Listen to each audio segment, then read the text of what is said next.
H-Town, I would like to start this show off by thanking my Lord and Savior Jesus Christ for breathing the breath of life into my lungs once again and allowing me to be here to entertain you guys.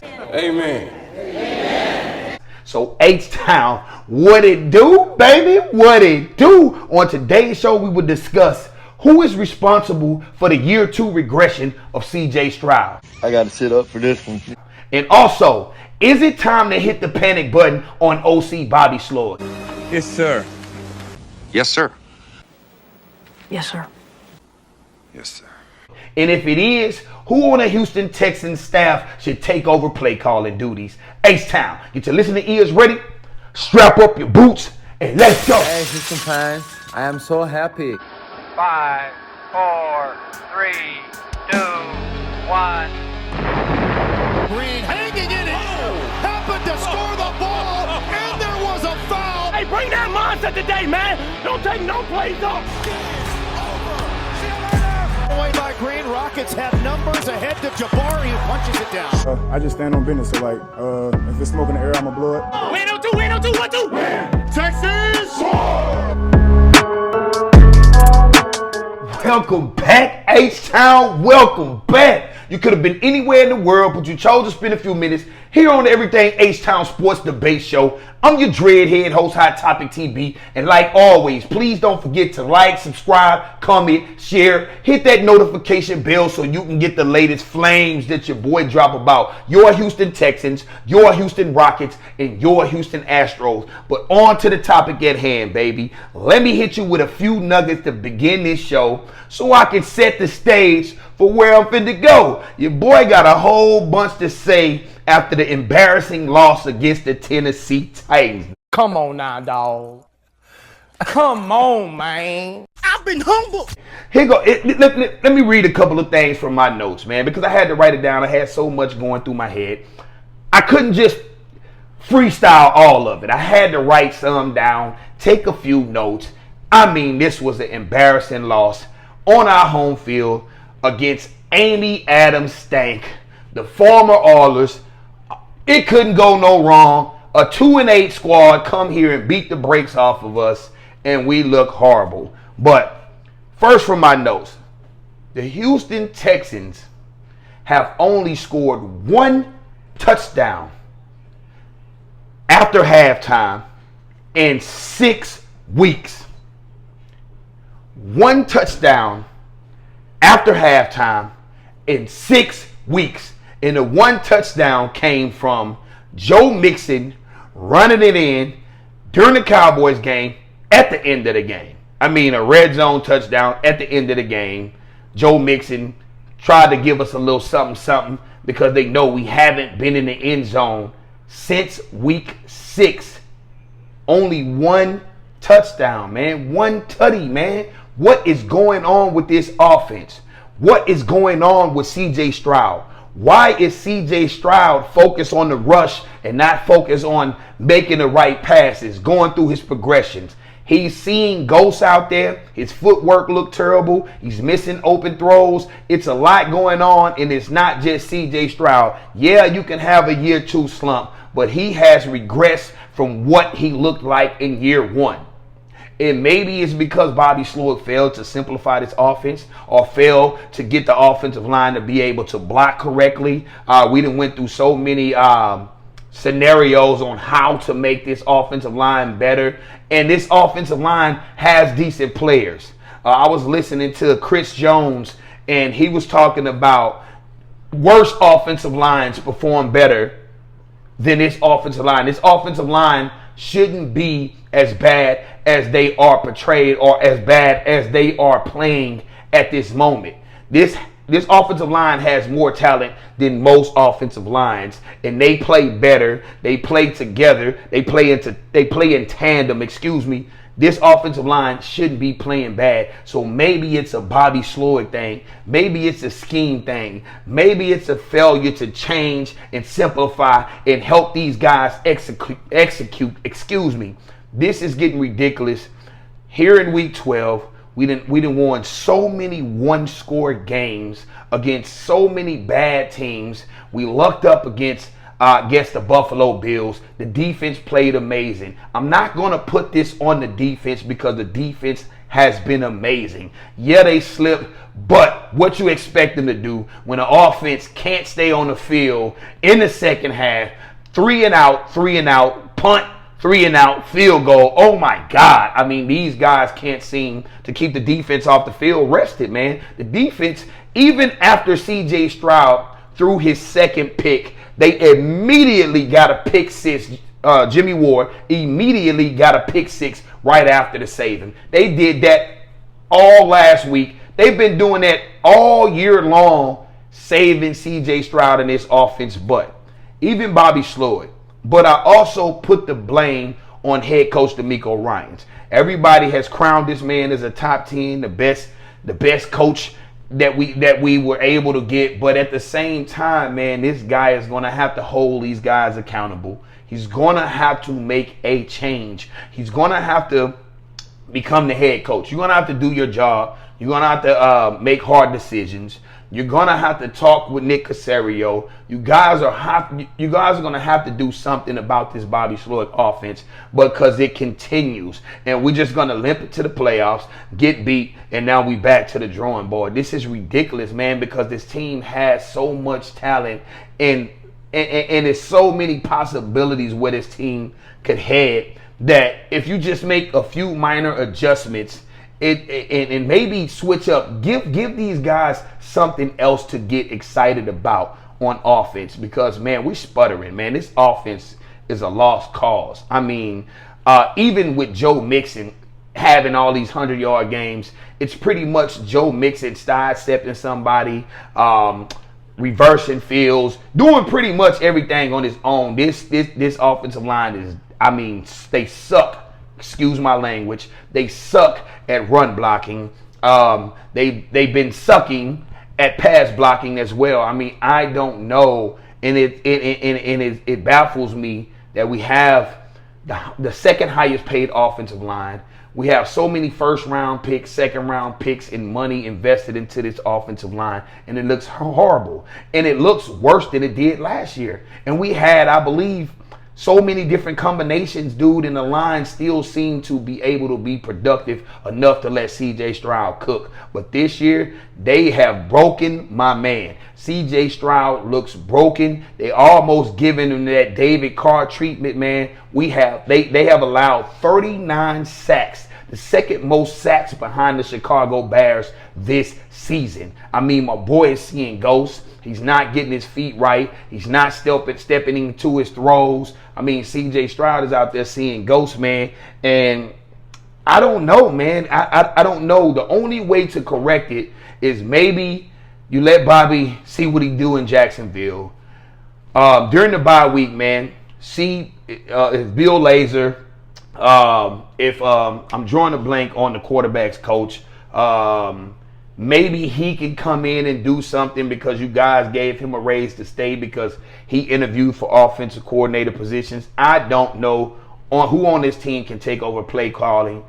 I don't know the complete staff, but somebody needs to come together, have a come to Jesus moment, and figure out how to simplify this offense, figure out how to make this offense be able to score in the second half of games, because after the bye week, you have a huge task in the up-and-coming Miami Dolphins. They starting to look like everybody thought they were going to be in the beginning of the season. Then you have the Kansas City Chiefs, who's going to test you. That's a playoff contender. That's a team that's going to be in your way. You have the Baltimore Ravens. That's a team that's going to be in your way. And then your final game is the team that just embarrass you on your home field in the Tennessee Titans. And I can't believe that, we still DeMeco Ryans is still preaching this same, we just have to do better. It's on me. It's this, that, and the third. And I know he's not going to out anyone in the media, but this team continues to do it over and over and over and over again. It don't seem like anyone is being held accountable. They keep making these bad penalties. We one of the worst penalized teams in the NFL. This is starting to be ridiculous, man. But that's what I have to say on that topic, man. I don't know. I believe it's a little bit of everybody who's to blame for CJ Stroud year 2 regression. Is it time to hit the panic button on Bobby Slowik as OC? And I kind of stated a little bit of that earlier in the first little piece of the video, but to make it quick and easy, yes, it is time to hit the panic button. It is time to sound the alarm. It is time to panic, to scream, to pull out hair. We have to figure out something, man. Bobby Slowik has to be held accountable, man, because this offense has been bad, man. In the beginning, he can draw up a few plays. The plays that he scripted, the scripted plays are fine. He can dial up a couple shots in the beginning. But, dude, without Nico Collins, we haven't been able to execute screens. Tank Dell, him being small is really coming to fruition because when he making first down catches, when he gets hit, he drops the ball. Nico Collins seems like he's the only weapon. John Mechie is finally coming along, but a little too late, I guess. Maybe he can continue to come along because we still have an opportunity. We're sitting at 7-5. We 1-3 in the last 4 weeks. I believe it's 2 of 6. I believe in the last few weeks. But I know for a fact in the last quarter of this season we have went 1-3, and it's been embarrassing. We have one more quarter of the season to finish, but it's an embarrassing thing, man. The Houston Texans were crowned to be the Super Bowl contender. The defense has only done what they supposed to done. They have had the swarm mentality all season long, and we can't seem to get that same mentality with this offensive line, with this receiver group. Now Joe Mixon, he has it. He has the swarm in your face, beat you up mentality, but the O-line is the biggest problem, along with CJ. I'm not going to give CJ a pass. I am a Houston Texans truther, but I will tell you the truther. You get what I'm saying, baby? You like that? I will tell you the truther. I'm a truther.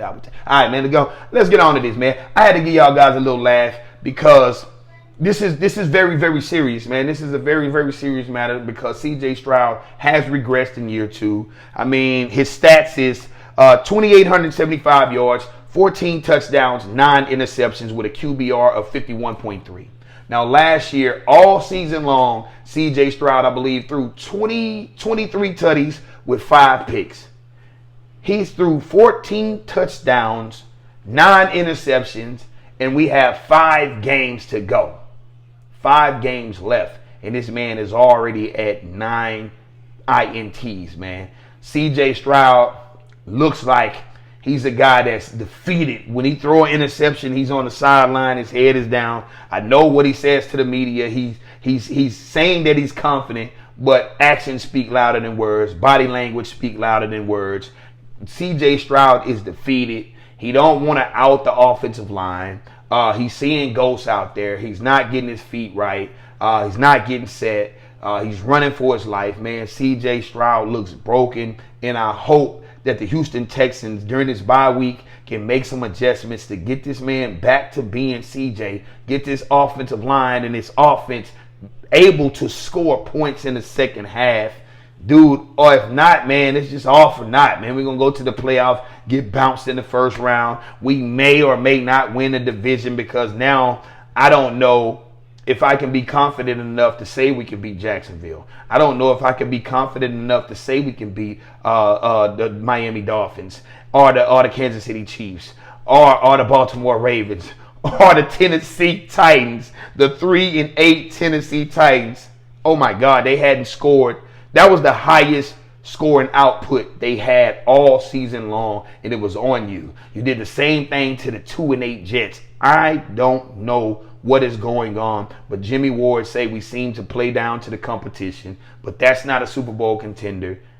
Dude, we're going to have to get it right. Hey, Hey, this the last segment. This the last piece, man. This the last part of the video. It's gonna be quick. I just have a question for you guys, all Texans fans. Okay, if it is time to hit the panic button, which it is on Bobby Slowik as OC, who on this Houston Texans staff should take over the play calling duties?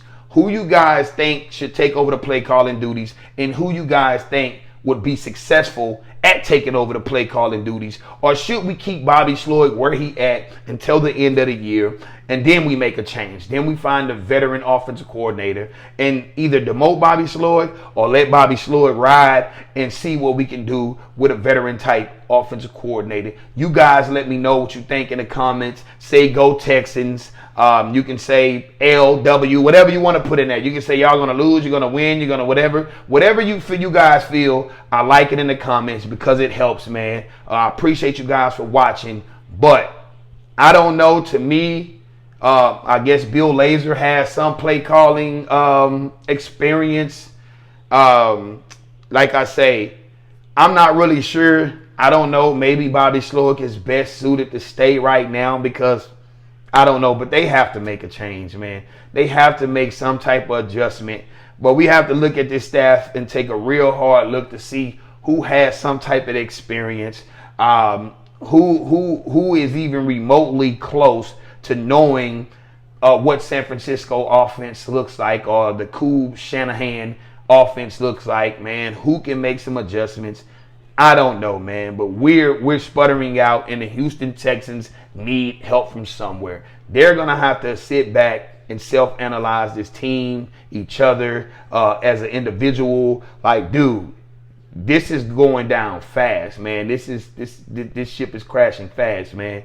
But I'm still a Houston Texans fan. I believe we can go because everybody will be back on the bandwagon if we seem to beat Jacksonville, beat the Dolphins, beat the Chiefs, or beat the Ravens. Split between one of those, and we will be in a great place. A lot of people will be back on the bandwagon, but they're going to have to make adjustments after this bye week, man.